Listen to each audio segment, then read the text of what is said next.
Good evening. This is Dr. Dennis Kimbro. I'm glad we'll have this opportunity to spend a few moments together.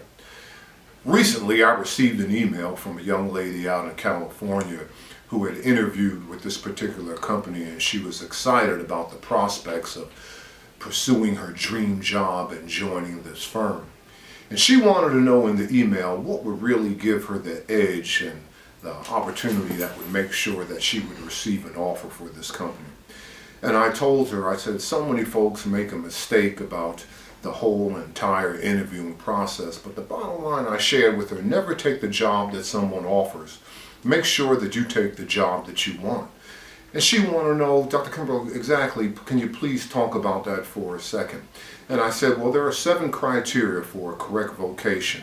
And you'll know if this particular job is your dream job by the various criteria that you find in this position. Number 1, it must be self-chosen.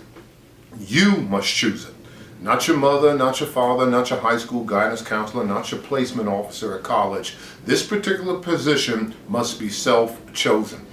Number 2, the opportunity must excite you. I mean, going to work and are you passionate about your job? It must excite you.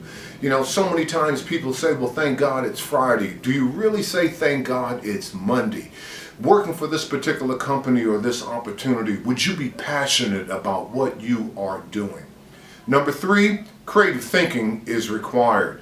Are you using your creative gifts? If given a task or assignment, would you be able to use your creative skill set to go ahead and really employ in your day-to-day task? Number 4, there must be ample opportunity for personal and professional growth. In other words, I don't care if you're working in the mailroom. One day you got to be able to see that you might have an opportunity to work in the C-suite or at the C level. You might be able to see EVP or senior level VP at the end of your name. If not, becoming CEO, becoming chief, operating officer or chief marketing officer. Number 5, you can't watch the clock in a level of opportunity.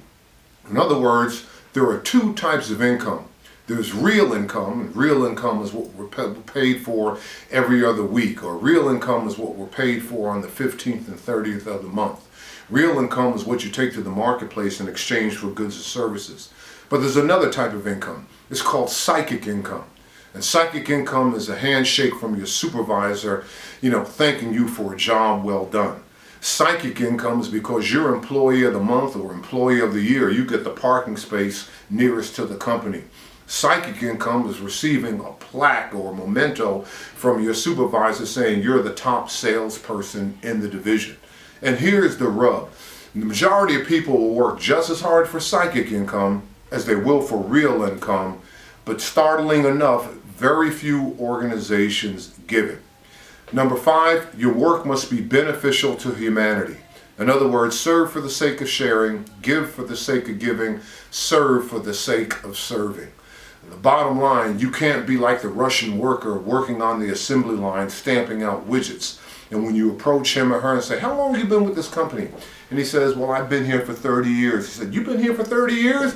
How come you've been here for 30 years? Well, my father's been here for 30 years. Your father has been here for 30 years? Oh my goodness. Not only that, but my grandfather. No, the bottom line is serve for the sake of serving, share for the sake of sharing. There must be some method to the madness. And last but not least, you must associate with those men and women that you so choose.